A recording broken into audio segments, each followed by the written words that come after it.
Qurban kəsmək üçün 11 mindən çox insan, 14 mindən çox insan. Bu görək nə olub deyəsən.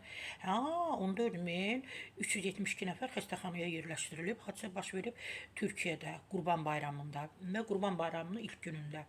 Qafqaz Info bu xəbəri yayıb. Bu barədə ölkənin Səhiyyə naziri Kemal Memişoğlu açıqlama verib. Yəni Türkiyədən.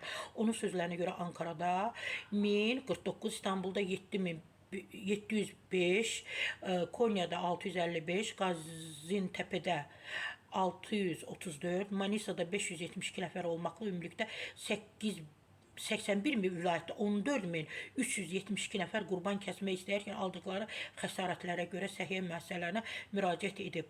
O, qurbanlıq heyvanların peşəkarlar tərəfindən kəsilməsinin vacibliyini də vurğulayıb. Hələ qurban kəsməyən vətəndaşlarımızın bu məsələyə diqqət etmələrini istərdik. Yaralı vətəndaşlarımıza şəfa diləyirik. Bax, burada fotolar qoyulub.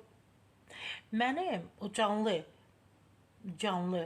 o qurban kəsiləsi heyvanlar var da, qoyunlar, erkəklər, nə bilim, quzular var da. Mənim onlara çox yazığım gəlir.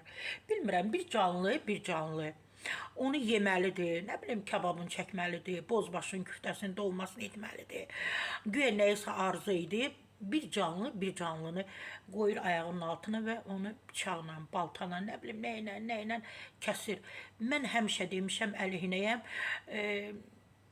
bir canlını kəsməməlidir. Və məndən bu qədər. Ona görə Allah, mən düşünəm, bunların cəzasını verib.